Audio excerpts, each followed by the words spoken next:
World Toilet Day is observed every year on 19 November.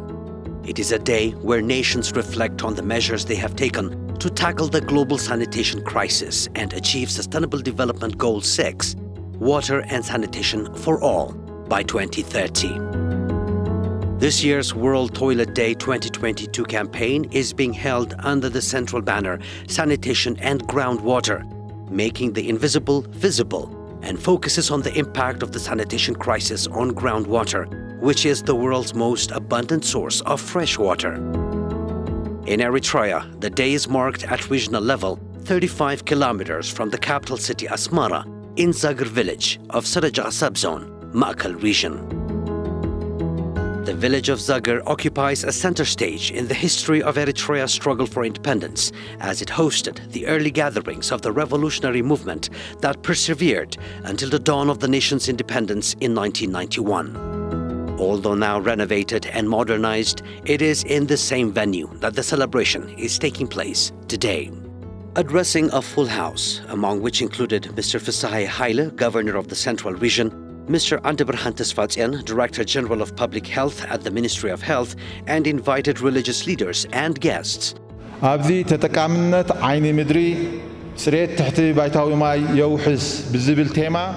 Dr. Mulugeta Haile, head of the Ministry of Health Regional Branch, said that the community-led total sanitation program introduced in the country in 2008 has paid off. Ministry تعنا أبكل تشحن شمونتن مدب كوم زمرحو حبراوي سريت بمتتتاو هزبي أب محلاو تعنون سريت كبابيون مريح تارا كم زصاوت نمقبار نزحلفة 10 عامتات كسرح مصنحو زفلت إيو كم وسيتو دما أب كلن زواتات هاجرنا هزبي سدرابيتاوي عين مدري بمسرح أب معبالة عنا رؤي لوتي يمسع الله أب زوا مأكل بزي مدبكم زمرحو حبراوي صريت كساب حجي أب 4 عدتات قشتات عوت مدب كسلاسل كله 9 عدتات زازيمن كالكل أب دقة كاب موسع تحريمن مبصعين أب مصنع يركبا إذي أبتي قطراوي خفال الزوبانا 9 ميتاوي شفنة كم زبصحنا زرقي نغصالي عمامنا دما عبي دريخي زفتر إيو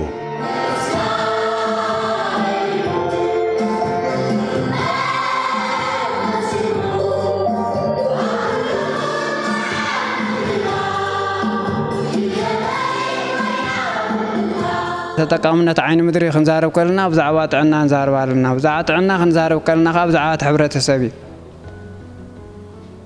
منسترت عنا حدا طعي حبرتسب كهنص أب استفالالي مداس استفالالي عينة حمامات نبره مقبار كسرح تصنيحو زيت حدا لصعرخا يقبرالو نيشتي هاجر وحود حزبي طعوي زتأمامن بتعنوقا وحز زخونه حبرتسب نمهنات زقبر زلو سرحات كان هي بحقي كمقوس زقبوي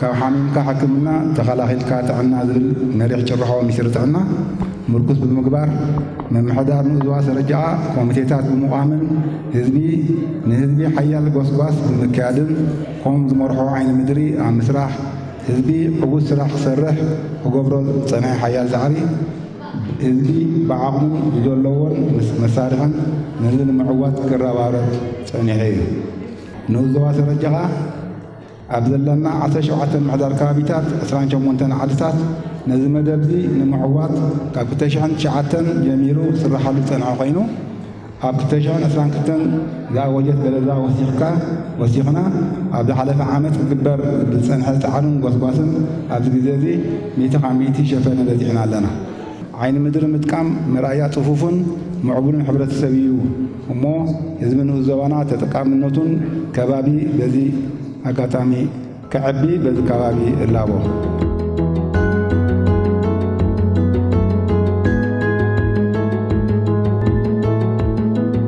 أفشقاق مشان كل سب اندالو مدخيدو بطعمي نصريت دعدمي أبي شقاق مشان كم جيجا قطرني رسب ولا يسرح ده أمبر نهتقوم له أيقونن كم نور قطر نيرم حجيجن حق بحقي نفسه كف جزا ده حق الشقاء تسريحه هزوها بقبل تقوم له وين البارح ما شغال سبيت من عسيات ويدنا سمويا كنا متزعبة شغال سمولو مجاوعين سكبالي تنقل سكبالي شغالنا كبابينا تريم هو الموت سنة المهمين نجيرنا أبز أوان زعب عالمنا خبيد لبدا حمامات نات فترة أبز مسؤول زول أوان قلقلكا وي عين مدري تتقيمك قلقلكا دقة زي مدر باي أبز هجي ሕብረተሰብ ካብ ዓብ ክሳዕ ንእሽተይ እናተረድኦ ኣብ ዝመፀሉ ዘሎ ግዜ ማለት እዩ ብዚ ተገብረ ጎስጓሳትን ሓያል ኣብ 4 ኾማት ከፋፊልካን ንኹሉ ተረዲኡ ኣብ ጽቡቕ ደረጃ በፂሕና ኣለና ማለት እዩ ህዝብና ተጠቃሚ ሽቓ ቀልቀል ደገ ንኸይወፅእ ተጠቃሚ ክኸውን በቂዑ ኣሎ ኢለ ዝሓስብ ብሕጂ ኸኣ እንድሕሪ ድምለሰሉ ከምዚ የለ ዘለኒ ተስፋ ገልጽ ማለት እዩ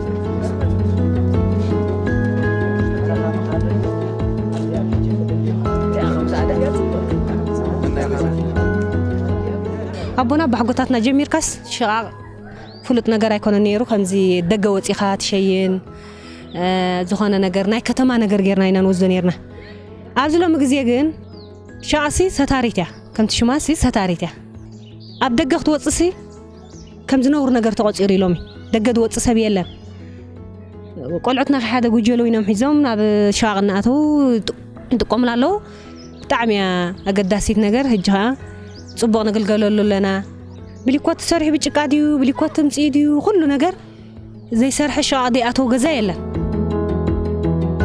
إذا حجة أوجد الله شاء بخا خمان كن محج خوين لنا جاب شانا دليتنا من رينا ماينا وغريبنا سمنا غريبنا تنشجرنينا عاب سبت لنا حافا بينا ما نوصلو تستيرنا لنا بحتيرو. The event also served as a platform for environmental health experts and CLTS focal persons to deliver activity assessment report on the achievements recorded thus far in Ma'akal region. واو ماما أتقالي كسبت شغلة سرحة لا ماما أتقالي زكوا شغل أقدسي إنقذ سرعة زكوا مغنياتهم إذا عين الحمام زي بسكر صحة مزح حمامي قدم كاب عيلة كاب زترخب كاقلاي فالفالي في نبل مال بالعليها ستي بتحتيم تملي نيرناينا حجيجين ببومبا نفس وكفس عدي أو عدها أبجزها سريت ناي شقاء مسيو قدم لهم دي جمروا نبر وديك ساعة نبل كنا دقة مساء نفسهم نور قصيرنا يو كتا مرور عنا جزا مسينا أبتي شقاقنا نتقوم اللوان بس إحنا هنا زي كاب كندي حمام كاب كندي سقم زي قالل نخلهم حقن ديو نتعنا ديو زي قالل زي سريت زي مم فصمتو دحرايرنا. Guests of honor in attendance at the event also handed out prizes to women winners of the general knowledge competition held in reflection to World Toilet Day. زعبا بزي شقاق منبر كل انتناخا حمامي كل انتناخا قبل كله بماينا نبر ماي نأكلات ماي نمستي ماي نخبتي ماي نخل انتلو اسلا زخونه قلقلهون كالا ابل اليو مزتقم وهجا كيبو مزاتو تملسنا ناب نفسنا اكلاتنا سلنتو كابز كل زنصا خوينا هجي حكمنا وحدي بخال احمامات زي مالالس انت زي كوينو وي محرمتو بخال انت زي كوينو بتزنبر وصاتكون كال بسنكي ناي صريت اغباب حكمنا زور سب دارغا يلن كتبلو تخيلها بزلكا صغاتات تطقيمكاس كمي غير كانت نيشتي مترو بمترو دي 2 مترو ب2 مترو تتقملا نزي اب رؤسو سلازقلما سريحو تتقيمولالو سلازي تقدميت معبالد بحال شقاق سلازخونت اذا شقاق زي اخا تفصيمالا كال زترفنا مالينا ابز عبي معبال مسغار طراي نياتو نزي اخي مال اخا كال معبال الله نختبل سلازي تخير.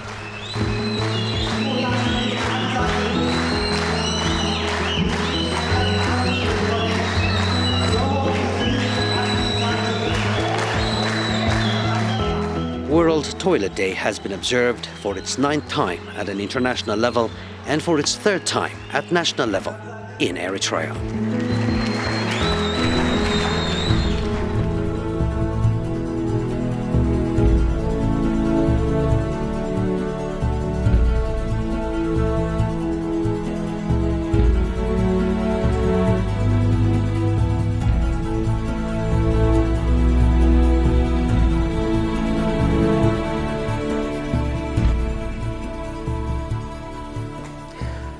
Good evening, dear viewers. Welcome to this week's special edition of Open Mic. Our guest for this evening is going to be Ms. Shaheen Nilofer. She is the UNICEF representative in Eritrea. Welcome to our program. And dear viewers, she is completing her working tour here in the country. And that is why this interview is taking place. Ms. Shaheen, if you can briefly give us a brief introduction about yourself and a short mention on the activities of UNICEF here in Eritrea. Thank you, Rafael, for having me here on the Eri TV. And as you rightly said, that this is a very solemn moment, and as I am finishing my tenure in Eritrea in a couple of weeks' time from now. So as you mentioned, I came here in June 2019, so it's been slightly over than 3 years and a couple of months, close to 4 months. So UNICEF, as you all know, works very closely with the government of state of Eritrea, with all the relevant ministries, Ministry of Health, Education, Labour, Social Welfare, Ministry of National Finance and National Development, Land, Water and Environment, and all the national unions. So a primary mission mandate is, of course, on education, on maternal and child health, on child protection and social protection. Within the maternal and child health, we also work very closely on the issues of WASH, which is water and sanitation and hygiene. We work on social protection, which is about addressing the needs of the vulnerable population of the country, and also what we call is a program effectiveness, which is data is very important for us. Everything that we do, we need to measure progress and how we're delivering results for children or achieving SDGs for children. And along with the data, what is also important is to ensure there are enough resources, financing that corresponds with the ambition of the national priorities and plan, which is our sole parameters of country cooperation framework.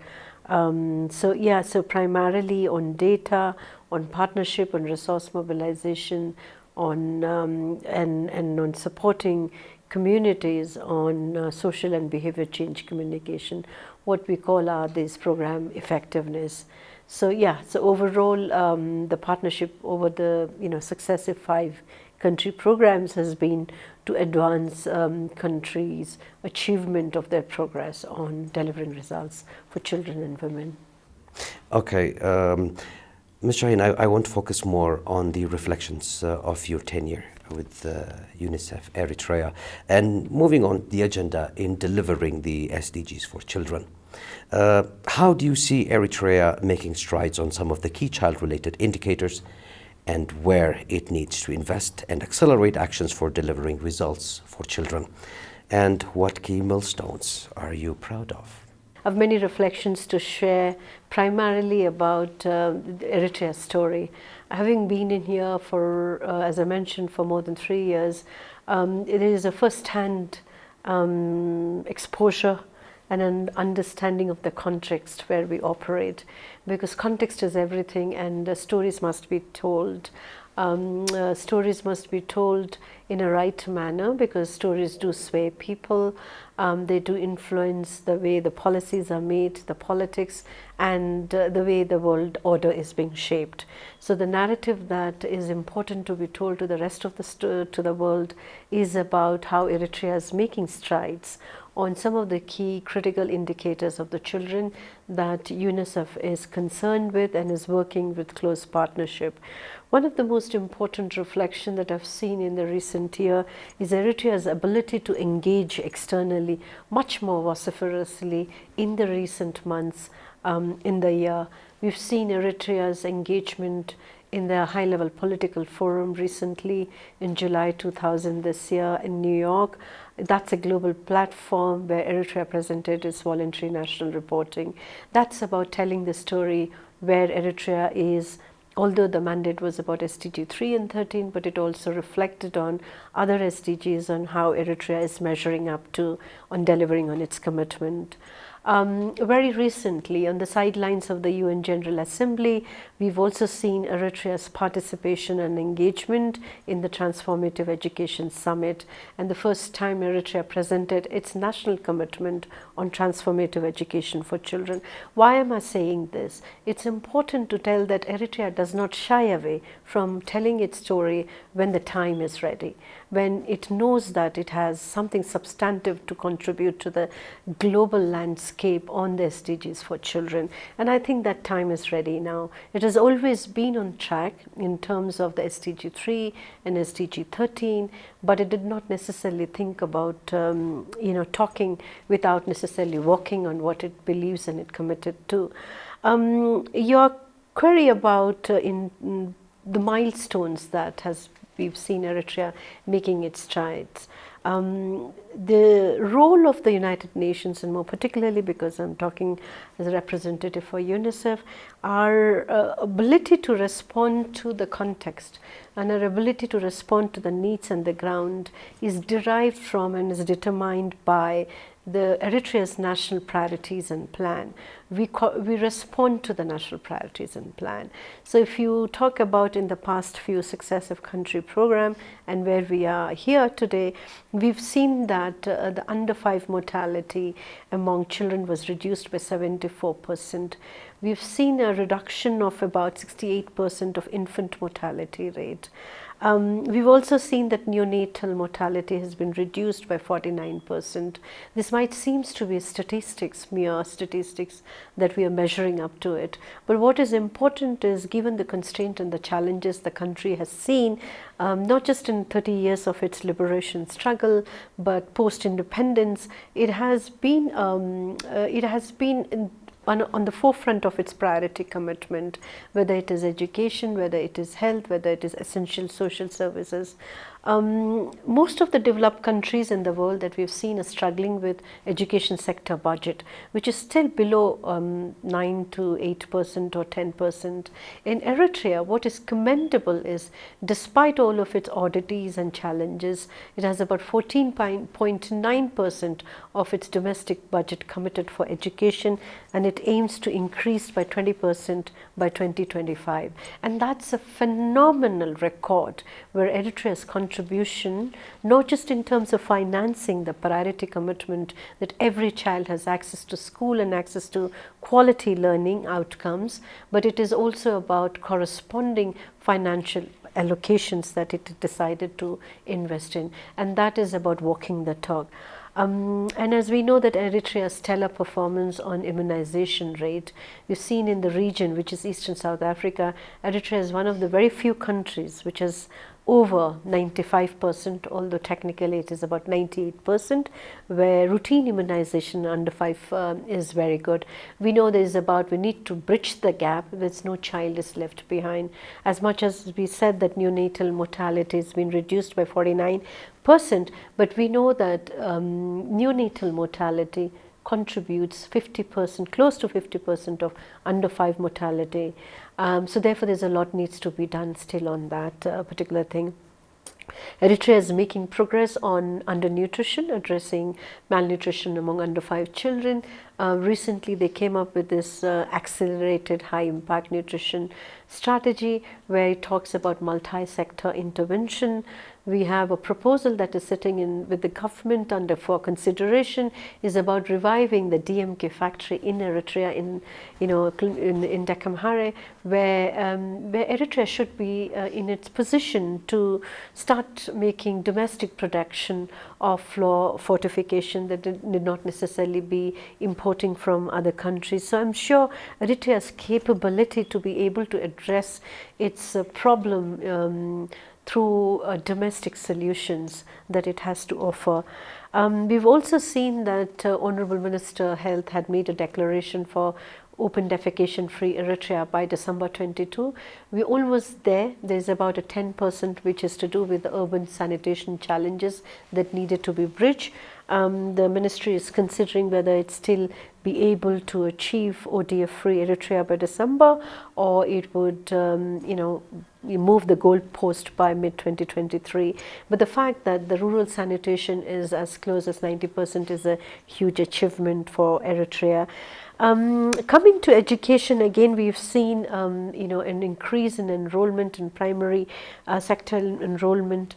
We've also seen the number of early childhood center has been increased from what it used to be 90 in 2000 to about 622, of which 419 are located in rural areas.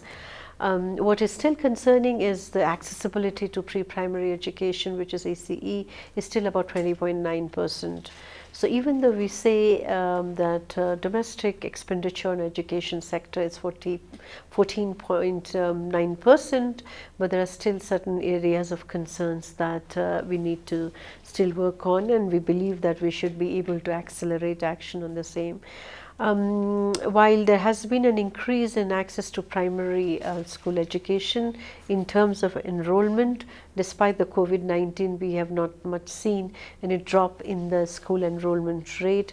What is important for us to address is this issue of a girl child, especially the enrollment. We've seen that 17.9% of the primary school age girl children and 38.4% of girl children in middle school who are out of school currently, which are way higher than what we've seen in urban areas, and more so as we compare to the male counterparts in both in rural and in urban areas. So this is one area where we need to see that the transition from primary to secondary school, the girls are not dropping out of the school. And we do have an issue of out of school children in general, quite a good number.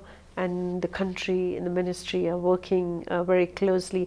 This was one of the commitment of the national commitment on transformative education, is to ensure that the country accelerates both action and the quality learning outcomes in terms of access to school in Eritrea.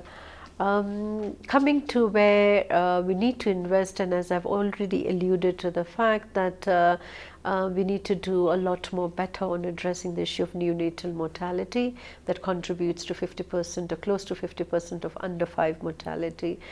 So therefore we need to see a decentralized neonatal ICU, pediatric ICU in the Zobas. Currently there are 18 existing centers. We need to strengthen their capacity and yet at the same time scale up the establishment of the NICUs and PICUs in the Zoba, sub-Zobas.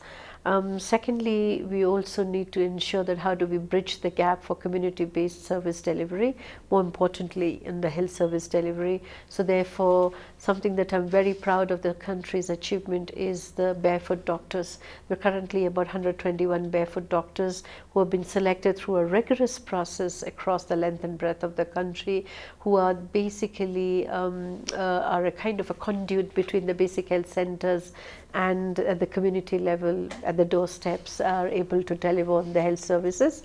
The number of female barefoot doctors are still much lower than what is desirable, but we are also working with the ministry to see that how we can be more flexible on the eligibility criteria for selection of a barefoot doctor, so that we are able to provide that opportunity to women, for women to come in and take on the role of the barefoot doctors. So the barefoot doctors are primarily bridging that gap in health, in delivering of health services at the community level. We are very proud to say that the government of Eritrea, the Ministry of Health, have already selected few high performer barefoot doctors as a part of the payroll, and they have already been inducted into the system. So that's a wonderful opportunity that we've seen. We really need to also work towards ensuring the rural water supply system at the community level. Although going by the figures, we're close to somewhere 75 to 80%, but currently we are undertaking an inventory of the wash resources across the country to see how many of these resources, the water supply systems, are functional, and what needed to be done to ensure the communities are empowered to undertake the simple repair and maintenance at their level without necessarily depending on the government for everything. So there's an element of the building the capacity and providing them simple tools and equipment so they're able to take charge of these resources once provided by the government. We need to ensure that in the health facilities and in the schools there are toilets for girls, so that the girls don't drop out once they transition from primary to secondary or from secondary to higher secondary level, and ensuring that the water supply system, mostly a climate resilience water supply system which is solar driven, and the country has enough of solar energy that we are all witness to. So it is a doable proposition. The Ministry of Land, Water and Environment in coordination with Ministry of Education and Ministry of Health have already started as one of their priority and have already established in the schools and in the health facilities the water supply systems that we have already seen. The government, the Ministry of Labour and Social Welfare is on the last leg of finalizing the national policy on social protection, which is one of the most important key milestone, which ensures that Eritrea's own credibility and a long reputation to ensure that equity and social justice is central to everything that the country undertakes and delivers, including the development vision and strategy. So keeping that broad vision framework of social equity and justice, the National Social Protection Policy has come into effect, and we are sure that this would enable the country to make sure, whether through cash transfer, social assistance, how we would be able to undertake an assessment of where the pockets where the of marginalization exist and what needed to be done to identify some of the vulnerable groups, whether it is single women, single parents, orphan children, disabled children, or people with disability are able to reach out. Since I'm talking about inclusion, one of the area that Eritrea needs to invest also is, currently there is one school which is a Karen Deaf School in Karen, which is doing remarkably wonderful work, and I have been to that school a couple of times during my tenure, and I am impressed by and admire the commitment of the teachers and the special education educators and the principal of the school. But there's a long waiting list from the Zobas for children to be to find a place in admission in the Karen school. It would be important for us to understand that not every children qualify to be admitted into a special school. Pretty much some of these children can be integrated into a normal mainstream schools, the so-called mainstream education system. They need not necessarily be going to all of them, making a beeline to the special education. Secondly, there is probably a need for decentralizing such facilities at the Zoba level, so that there's not one school which gets totally overcrowded and a lot of pressure on the school to ensure, and the guilt that many children do not necessarily get an admission in the school. There's also a need for enhancing both the number and the quality of the special education teachers for these schools. I've seen in this country there's less of an issue of a stigmatization of children with disability or people with disability. This is something that are really very admirable, that you do see children with disability or people with disability in public spaces, and which is something that we should really be talking about it. In many countries that I've worked elsewhere, they're often hidden. In the corner of the house. They do not participate on events, and public spaces. They're not seen. The public spaces are not conducive from the point of view of the mobility. So from those considerations, Eritrea definitely needed to be congratulated that an issue of stigmatization is less of a concern, but more to ensure that how these facilities and the learning institutions are provided more opportunities for children with learning disabilities can be taken into consideration. And of course, as I mentioned, that we would definitely like to see it sooner than later. given the self-reliance policy and imperative of Eritrea, if the DMK factory can be revitalized, that it should be able to make its own home production of flour fortification and be able to provide nutrition supplies for children, with undernutrition. That's an area where Eritrea needs to do a lot better in terms of addressing the issues of acute malnourished children or severe malnourished children. It is a doable proposition. There's no rocket science about it, but just to ensure that we have the necessary infrastructure and the supplies in place, that we're able to reach out. During the times of COVID-19, we have seen none of the essential services were disrupted, and that is a commendable achievement for the government. Your health services were functioning. Of course, the schools were closed for about close to 1 year, but there has been some space for education through the television broadcast and through radio. A small minority of the constitution at the secondary level could be reached out, but this is an area where Eritrea could invest on, is looking at remote learning. Remote learning need not necessarily be online or digital, it could be also offline. Some of the countries which are more or less on Eritrea's, comparable to Eritrea in terms of its infrastructure, where they have already put into practice offline remote learning. So there's a need for training our teachers, both for improving the quality of the learning outcomes of the children, but also when such a crisis happens, and the crises are only getting more complex and difficult, and so we need to prepare. How do we continue to invest on education when such disruptions or crises do hit us badly? So therefore, digital learning, if at a given point in time Eritrea can be able to pick its pieces and run with it, it will be fantastic.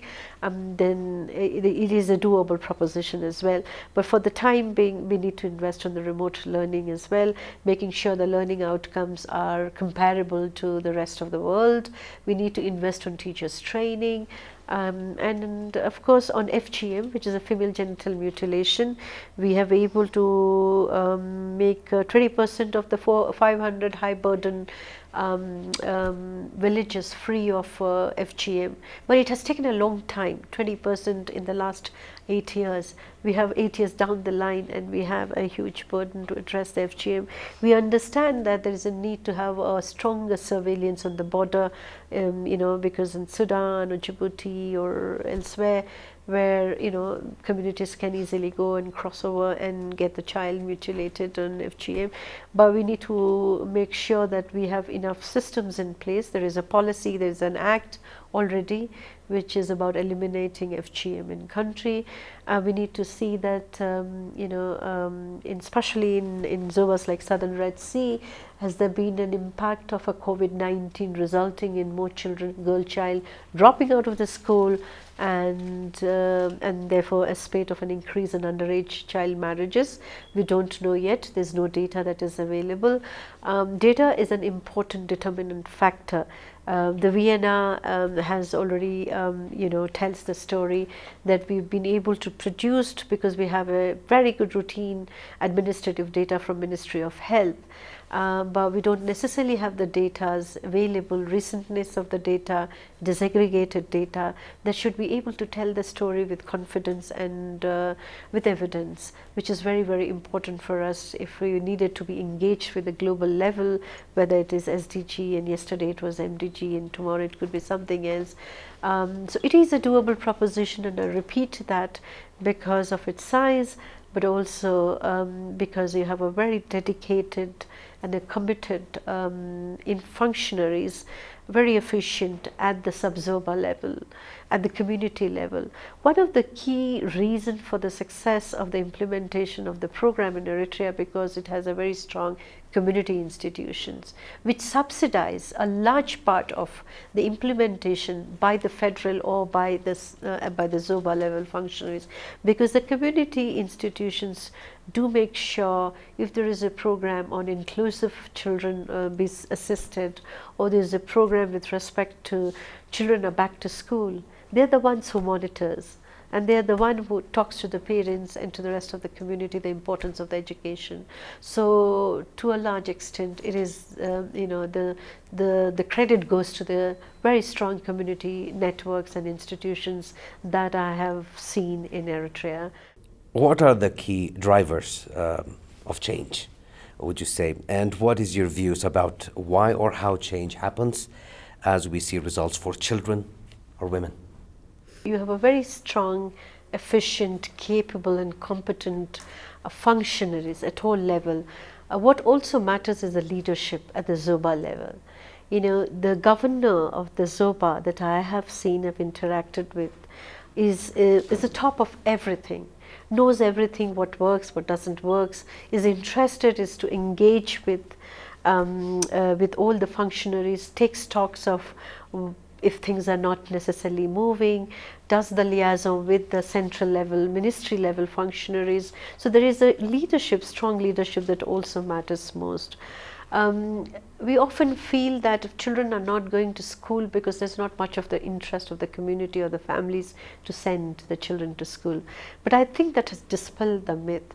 I've also seen that parents coming to the school and waiting at the school until the child finishes this class and the period is over and takes back the children. So there is an element of that trust in the institutions of these facilities that exist in whatever form it is.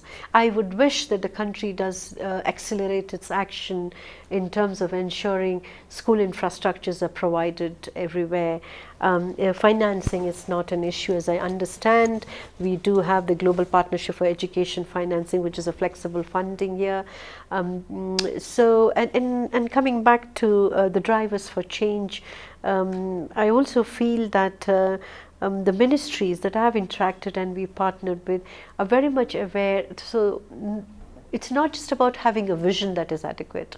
It's also about having a strategy which is doable.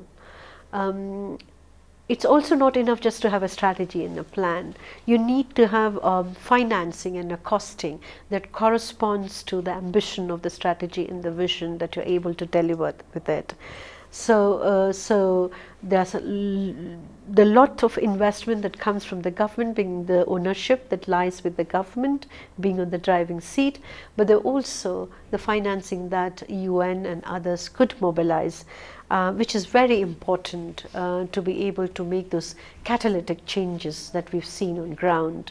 So therefore, it's kind of not just one single thing that you could attribute to why change happens. And I just counted about the progress that we have seen. For example, Eritrea could choose not to contribute to the vaccine, cost of the vaccine, but that its funds close to about 20% of the overall requirement of the cost of the vaccines that we bring into this country is funded, is contributed up to 20% by the government.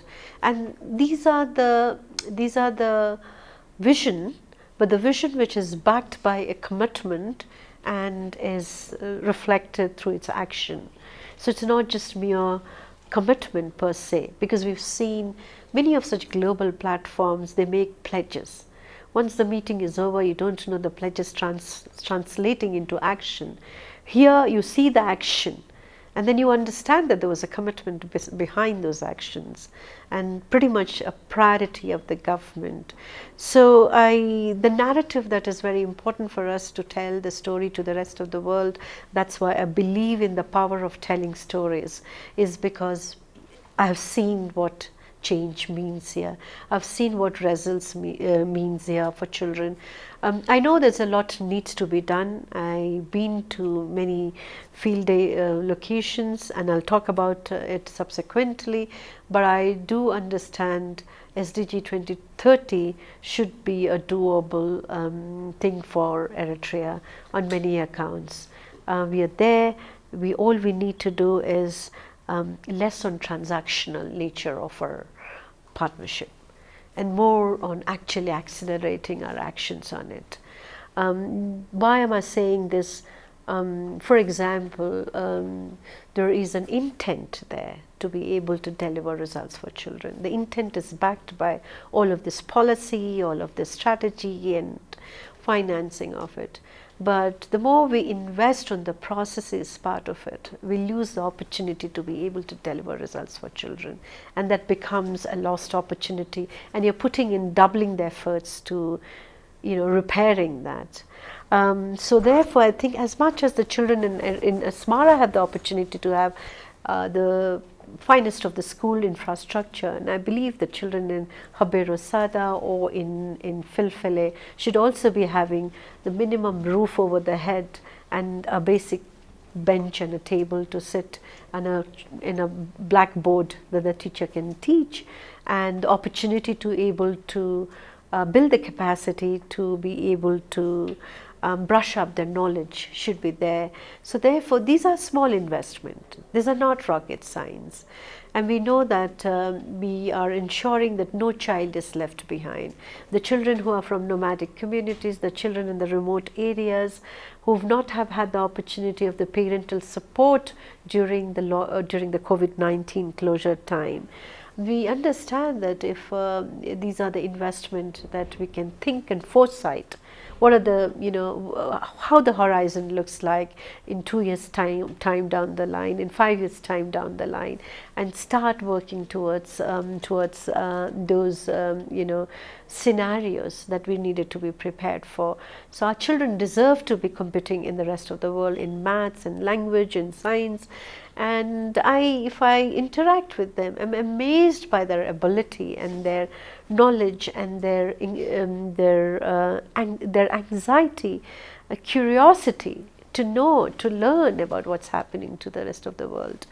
So yeah, so I think these are some of the areas why we see the change happening on the ground.